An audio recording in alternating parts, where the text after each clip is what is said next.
परिंदा कहता है अपनी पंख को खोलकर, अभी तो उड़ान बाकी है। परिंदा अपनी पंख को खोलकर क्या कहता है? अभी तो उड़ान बाकी है, अभी तो हमने बस जमीन को ही छुआ है, अभी तो पूरा आसमान बाकी है। इसी के साथ मैं अवनीश कुमार मिश्रा आपका हार्दिक स्वागत करता हूं और आज का अपना जो सेशन क्लास लेकर आया हूं पर्यावरण अध्ययन का। जैसा कि हमने पिछले वीडियो में देखा था, पर्यावरण में मैंने आपको बताया था स्थल मंडल, जलमंडल, वायुमंडल और जयमंडल। तो वायुमंडल के भी मैं तीसरे पॉइंट में था, वायुमंडल की तीसरे पॉइंट मेरा जो था वायुमंडल पे मेरी भी चर्चा चल रही थी। वीडियो काफी लंबा हो रहा था तो मैंने इसलिए उस वीडियो को वहां पे स्किप कर दिया और आज मैं इस वायुमंडल को कंप्लीट करूंगा। तो वायुमंडल में मैंने सबसे पहले नीचे आपको यहाँ बताता हूँ। सबसे पहले नीचे मैं यहाँ पे क्षोभ मंडल बताया था, क्षोभ मंडल के बारे में आपको बताया था। क्षोभ मंडल के बाद यहाँ पर मैंने आपको बताया था समताप मंडल के बारे में। अब समताप मंडल के बाद आपको मैं यहाँ पे बताया था क्या? मध्य मंडल। क्या बताया था? मध्य मंडल। तो अब मैं यहाँ पे मध्य मंडल की बात कर रहा हूँ, मध्य मंडल।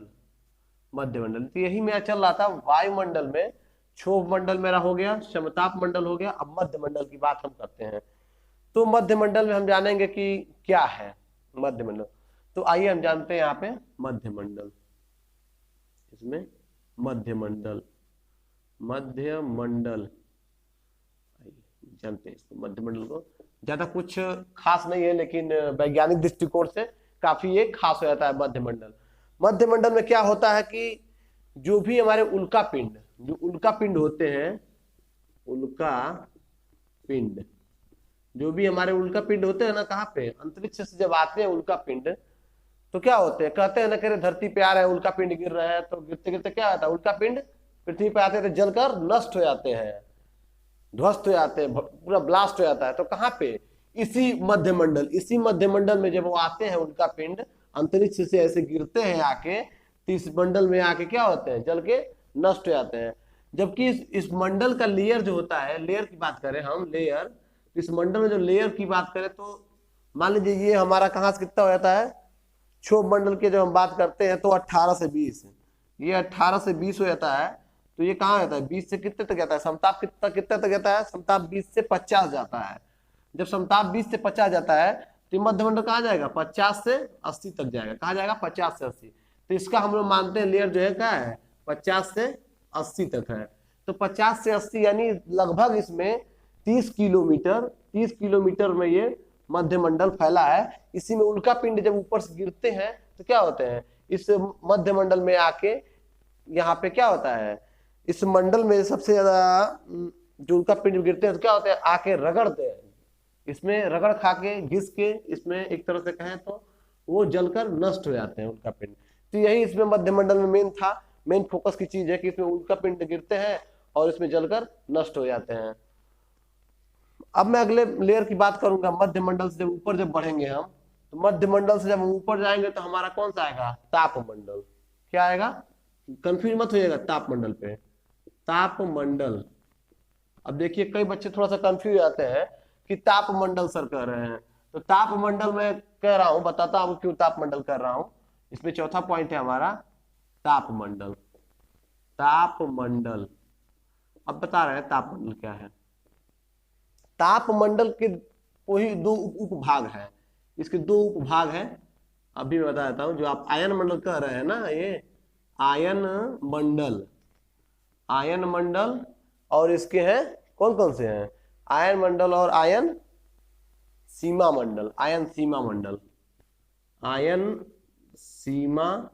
मंडल। तो पहले मैं आपको बता दें तापमंडल का फैलाव कितना है। तो तापमंडल की जब हम बात करते हैं तो तापमंडल मेरा क्या होता है? 80 से कितना होता है? अरे 80 तक तो ये क्या है? 80 से 50 से 80, तो जाहिर सी बात है क्या होगा? 80 से ये 500 तक जाएगा। कहाँ जाएगा? 80 से। बहुत बड़ा इसका लेयर है, तो कितना हो जाएगा? 80 से 500 किलोमीटर में ये फैला है मेरा कौन? तापमंडल। अब तापमंडल को दो उपमंडल में बांटा गया है इसके। ये क्या है, ये इसके उपमंडल हैं।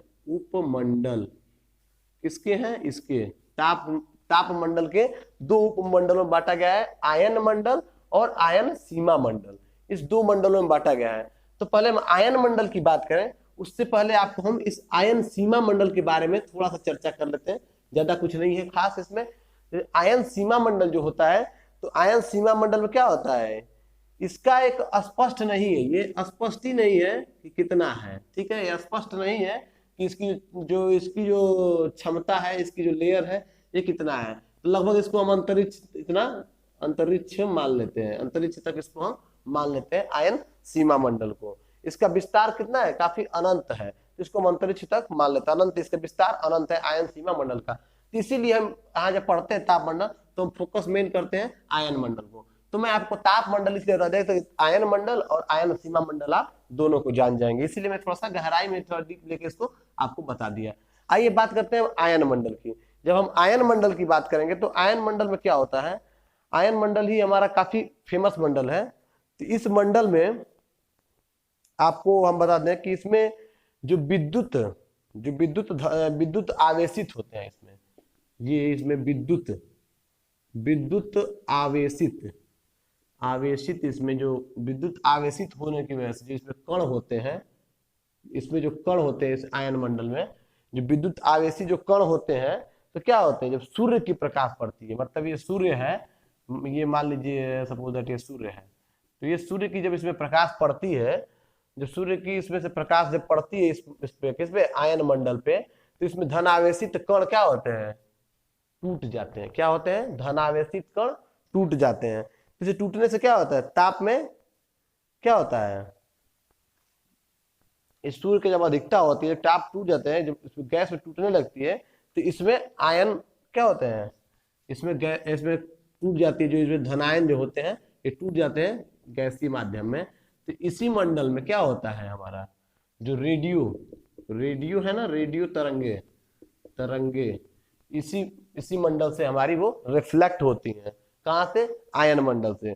इसी मंडल में क्या होती हैं, जो हमारी रेडियो की जो तरंगे होती हैं, रिफ्लेक्ट होती हैं, जैसे वॉकी टॉकी इसी से होता है, यहीं से मेरा दूरदर्शन का प्रसारण होता है, जितना भी चीजें होता है इसी मंडल से, आयन मंडल के द्वारा ही सारी चीजें संभव है। अगर आयन मंडल में ये सभी चीजें अगर ना मिले हमको, रेडियो तरंगे और विद्युत आवेशित कण जो होते हैं इसमें आयन मंडल में, सूर्य की रोशनी पड़ती है, टूटते हैं, तो टूट जाती हैं, तो क्या होती है, यहाँ पे हमारी तरंगे हमारी जो जाती है यहाँ पे सेटेलाइट के माध्यम से, तो यहाँ से क्या होते हैं, रिफ्लेक्ट होकर पुनः धरती पे आ जाती हैं। तो इसी आयन मंडल के द्वारा ही हमारी ये सब चीजें संभव होती हैं। फिर थोड़ा सा कैमरा थोड़ा सा हिल गया था, तो मैं बता दूं फिर से पुनः आपको, विद्युत आवेशित कण इसी में होती है, सूर्य के प्रकाश रोशनी पड़ती है और गैसों के माध्यम में टूट जाते हैं वो, और टूट जाते हैं तो यहीं पे हमारी तरंगे क्या होती हैं, आती हैं, और हमारी तरंगे यहाँ से रिफ्लेक्ट होकर हमारे पास तक हमको आती हैं, और हमको हमारे दूरदर्शन, रेडियो आदि जितने भी वायरलेस जितनी चीजें हैं, तो हमको वहां से इसके माध्यम से हमको यहाँ पे पृथ्वी पे पुनः संचालित रूप में मिलता है। तो ये था मेरा कौन सा मंडल, तापमंडल। तो तापमंडल की आपको मैंने बता दी यहाँ पे। अब तापमंडल के बाद हम बात करते हैं, चौथा था तापमंडल, अब अंतिम है इसका पांचवा। तापमंडल के बाद क्या आता है, तापमंडल के बाद इसमें सबसे अच्छा आता है बाह्य मंडल। क्या आता है, इसके ऊपर का जो लेयर है ये क्या है, बाह्य मंडल, समझ रहे हैं, बाह्य मंडल लिख देते हैं यहाँ पे, लास्ट है बाह्य मंडल। हम बाह्य मंडल की बात करते हैं यहाँ पे। बाह्य मंडल क्या है, इसमें बाह्य मंडल में दो तीन चीजें होती हैं। बाह्य मंडल क्या होती है कि ये सबसे धरातल के सबसे ऊपरी परत होती है, 1 2 3 4 5, ये पांचवा है। पांचवा क्या है, ये सबसे ऊपरी परत, सबसे ऊपरी धरातल का ये सबसे ऊपरी हिस्सा है। ये जो हमारे वातावरण है, हमारा वायुमंडल है, इसका सबसे बाहरी हिस्सा है। इसके बाद वैज्ञानिकों द्वारा अभी तक कोई खोजा गया नहीं मंडल, तभी तक इसी मंडल बाहरी मंडल माना जाता है। इसकी जो दूरी होती है किलोमीटर में, कितने दूर फैला हुआ है इसका, 500 से 1000 तक किलोमीटर तक इसका माना गया है। लेकिन इसमें कुछ ऐसे विद्वान हैं, कुछ ऐसे विद्वान कुछ ऐसे विद्वान हैं कि जो इसको लगभग 1600 किलोमीटर तक मानते हैं। ठीक है, जो बाहरी मंडल का फैलाव है, कुछ वैज्ञानिक इसको 1600 किलोमीटर तक मानते हैं कि इसका फैलाव है बाहरी मंडल का। परंतु ठीक है, जो भी बातें हैं भाई वैज्ञानिक जो माने हम बता दिए आपको, लेकिन मेन एक्चुअल इसका फैक्ट यही है 500 से 1000 तक का। लेकिन हाँ, अतिशयोक्ति में या कहीं कहें कि कहीं एक्स्ट्रा पूछ देता है कि मतलब कुछ अलग विद्वानों के द्वारा क्या है, तो वो हम वहां पे बात करेंगे 1600 किलोमीटर की। ठीक है, तो इसमें क्या होता है, एक वैज्ञानिक है इसमें बाहरी मंडल में एक वैज्ञानिक है, उनका नाम है लैमन लिख देते हैं इसका नाम, लैमन हाँ स्पीटिजर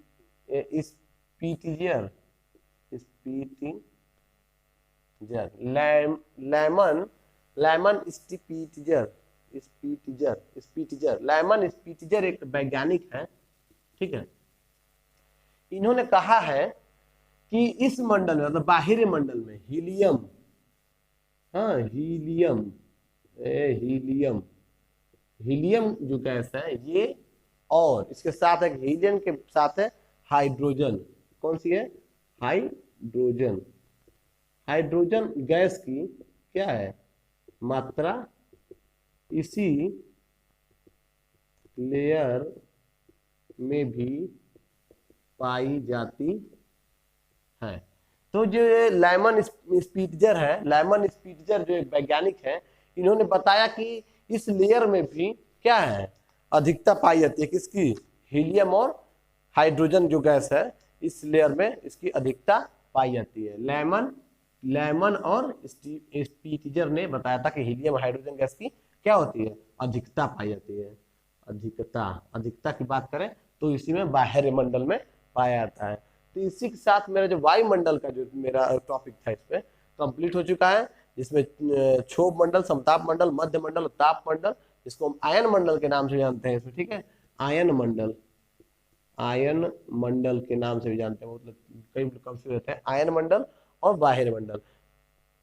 तो इसमें हम आपको क्वेश्चन देते हैं इस वीडियो में, आप उसको कमेंट बॉक्स में बताइएगा कि जो समताप मंडल है, समताप मंडल का जो दूसरा नाम क्षोभ मंडल, हाँ क्षोभ मंडल ना, क्षोभ मंडल का जो दूसरा नाम है, क्षोभ मंडल के 2 उपनाम बताइएगा इस कमेंट बॉक्स में कि क्षोभ मंडल के 2 उपनाम क्या है।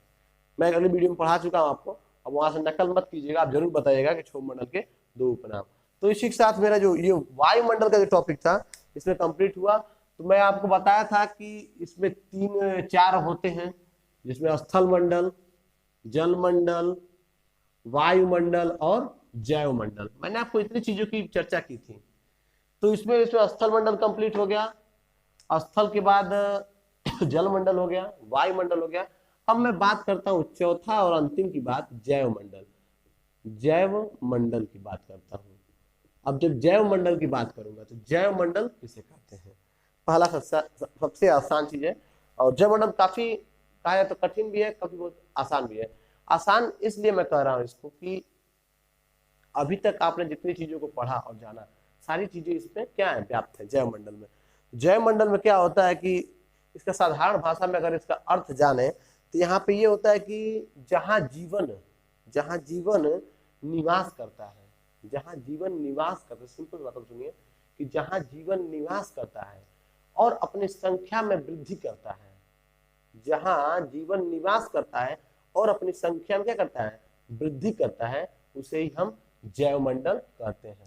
लिख देते हैं, जहाँ जीवन निवास करता है और अपनी संख्या में वृद्धि करता है, हाँ, जैव मंडल कहलाता है। मतलब वो जीव, जो भी जीव है, कोई भी जीव हो जो इस पर्यावरण में रहता है, रहकर जीवित रहता है, जीवित रहकर अपनी संख्या में क्या करता है बढ़ोतरी करता है, उसे हम जैव मंडल कहते हैं। जैव मंडल की यही खास बातें हैं। फिर इसमें एक छोटी सी बात और जानते हैं, इसमें क्या होता है, तीनों मंडल का समावेश होता है, तीनों मंडल का। इसमें तीनों मंडल जो है ना, स्थल मंडल, फिर जल मंडल और वायुमंडल। वायुमंडल ये जो तीनों मंडल हैं, ये क्या होता है, इनका समावेश होता है, इसमें समावेश होता है। तीनों मंडल का इसमें क्या होता है, समावेश होता है। जैव मंडल में तीनों मंडलों का समावेश होता है। क्या होता है, तीनों मंडलों का समावेश होता है।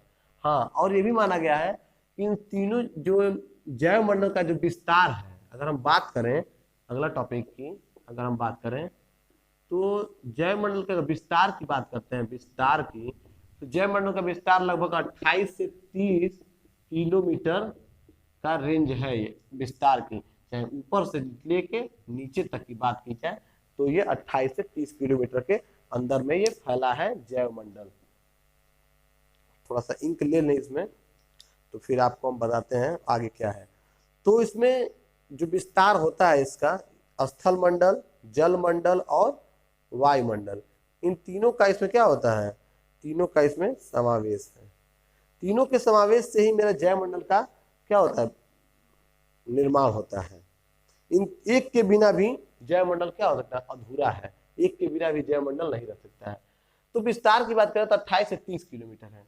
अगर मैं बात करूं समुद्र की, समुद्र की गहराई, अगर समुद्र की आप गहराई में जाते हैं तो कितने किलोमीटर तक इस जैव मंडल का विस्तार है। समुद्र की गहराई की अगर बात की, समुद्र की गहराई में जाते हैं तो लगभग 11 किलोमीटर तक का हम विस्तार है समुद्र की गहराइयों में। और पृथ्वी से धरातल से अगर ऊपर की बात करें, अगर धरातल से हम ऊपर की बात करें तो धरातल से इसकी बात, धरातल से ऊपर की बात, धरातल से जब हम ऊपर की बात करेंगे तो यहां से 17 किलोमीटर प्लस, समझ रहे हैं, 17 किलोमीटर प्लस है। मतलब एक्चुअलिटी 17 या 18 से प्लस, मतलब 18 या 19, यही मैक्सिमम है इसका। 17 किलोमीटर फैक्ट जो है यही है। मतलब 11 से 17 किलोमीटर तक का इसका विस्तार जैव मंडल का। समुद्र में 11, धरातल पर 18, यही लगभग होता है 28 होता है। 28 किलोमीटर तक का इसका फैलाव है, ठीक है, ऊपर नीचे लेके। लेकिन मैक्सिमम यह 30 तक जाता है, बहुत जाता है तो 1-2 किलोमीटर इधर उधर होता है, ऊपर नीचे दोनों को लेकर धरातल की बात। तो ये है इसमें जैव मंडल में। अब जैव मंडल के प्रमुख घटक, जब हम घटक की बात करते हैं, अगला देखते हैं, देखिए बेटा, घटक की बात करते हैं तो इसके मुख्य कितने हैं, मुख्य 3 घटक हैं। कितने घटक हैं, मुख्य 3 घटक। पहला घटक की बात करें तो मुख्य 3 है। कितने हैं, मुख्य 3 घटक है। पहला अजैविक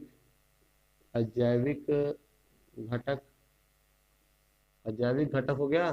दूसरा जैविक घटक, और तीसरा बात करें ऊर्जा घटक। तो हम इसमें तीनों को बारी बारी से देख लेते हैं, तीनों में क्या क्या है। जो अजैविक घटक हमारे हैं, अजैविक घटक वे घटक होते हैं जैसे जो हमको प्रकृति से कहे, प्रकृति द्वारा प्रदत्त है ये घटक हमारे।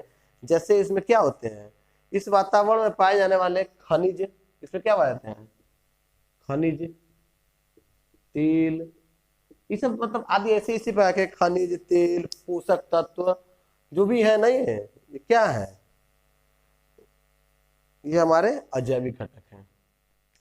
तेल लिख देते हैं, गैस, पोषक तत्व आदि क्या है, ये अजैविक घटक है। अगर जैविक घटक की बात करें कि जैविक घटक में कौन से घटक आएंगे, वे सभी प्रकार के पेड़ पौधे, ठीक है, पेड़ पौधे, जैविक की बात मैं कर रहा हूँ, पेड़ पौधे, इसमें जीव, सूक्ष्म जीव जितने भी हैं, हाँ, जीव जितने भी हैं, सूक्ष्म जीव या बड़े जीव जितने प्रकार के इसमें होते हैं, पादप, जानवर, हाँ, पादप लिख लीजिए, पादप हो गया, जानवर हो गया, जानवर आदि जितने भी क्या है, जैविक घटक है।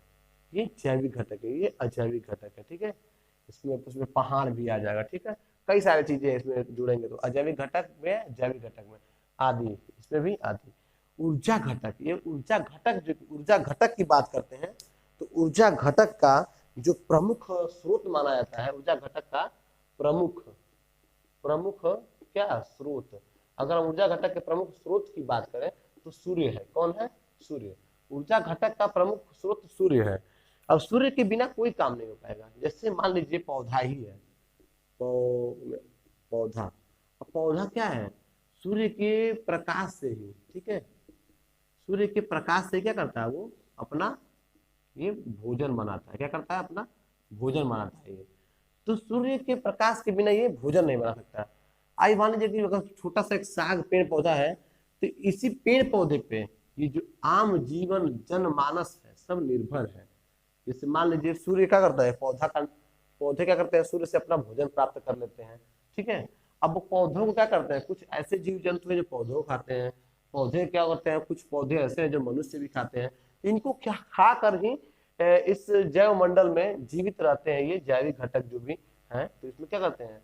सूर्य के माध्यम से, जो ऊर्जा के बिना ऊर्जा के मनुष्य जिंदा नहीं रह सकता है, इसीलिए कहा गया ऊर्जा के बिना कोई जिंदा नहीं रह सकता है। और इसीलिए सूर्य को क्या कहते हैं? जैविक मंडल का प्रमुख घटक मानते हैं। तो इसमें यही था, सूर्य क्या है? ऊर्जा का प्रमुख घटक है। अब सूर्य के बिना ही कोई काम, मतलब कि जीवन संभव नहीं है। अगर सूर्य नहीं है तो समझ लीजिए जीवन भी नहीं, एक तरह से कहा जाएगा, क्योंकि बिना सूर्य के क्या होगा भाई? उसमें जो भी हमारे पादप पेड़ पौधे हैं जीवित नहीं रहेंगे। इन सब पे एक के ऊपर एक क्या है? निर्भर है अपने जीवन को लेकर। तो यही हमारे जैव मंडल है। जैव मंडल को तो मैं छोटे से बातों में आपको बताया हूँ। जैव मंडल कहीं मौका मिलेगा कभी और आगे तो आपको और विस्तार से जैव मंडल का मैं चर्चा करूंगा। तो इसी के साथ आज ये मेरा जो पर्यावरण का क्षेत्र चल रहा था, मेन टॉपिक था मेरा पर्यावरण का क्षेत्र। क्या था? पर्यावरण का क्षेत्र था। क्या था? पर्यावरण का क्षेत्र। तो इस क्षेत्र की बात आज मैंने इसे कंप्लीट कर दी, पर्यावरण। अब मैं अपने अगले वीडियो में आपको अगला टॉपिक मैं पर्यावरणीय अध्ययन का लेके आऊंगा, जो हमारे टेट सीटेट, मैं सिंपल टेट सीटेट के लिए नहीं बताता हूँ आपको मैं बताता हूँ कि ये कई सारे एग्जाम में कॉम्पिटेटिव एग्जाम में आते हैं, पूछते हैं सवाल। अब जैसे ये पूछ देगा ना, ऊर्जा का प्रमुख स्रोत कौन है, दे देगा 2 3 4 5 नाम। अब ऊर्जा का प्रमुख स्रोत तो सूर्य ही है। अब सूर्य को ही बताएंगे।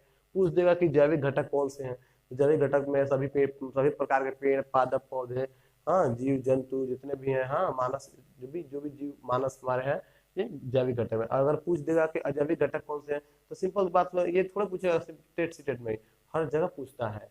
मैं जीव विज्ञान का कुछ पोर्शन भी आपको बताऊंगा, क्लास लूंगा उसका। तो अजैविक घटक में पूछ देगा कि तेल हो गया, फिर खनिज हो गया, गैस हो गया, चूना पत्थर आदि जितने सब इसी तरह टाइप के दे देंगे। सब तत्व है, पोषक तत्व जो हमारे शरीर के लिए काफी आवश्यक है। तो क्या आ जाएगा? ये अजैविक घटक हो जाएगा। अब ऊर्जा के घटक में, ऊर्जा घटक में तो बहुत सारे हैं, लेकिन ऊर्जा घटक में प्रमुख ही पूछता है कभी भी, तो ऊर्जा के घटक में सूर्य ही होता है। तो इसी के साथ मैं आज आप सभी से इस वीडियो के माध्यम से विदा लेता हूँ, अलविदा कहता हूँ। और आपको अगले वीडियो में मैं आपको और अच्छे से इन सब चीज़ों को लेके आऊँगा। और हाँ, मेरी ट्रिप की जो क्लास है आज वो भी आपको मिलेगी। जय हिंद, जय भारत, नमस्कार।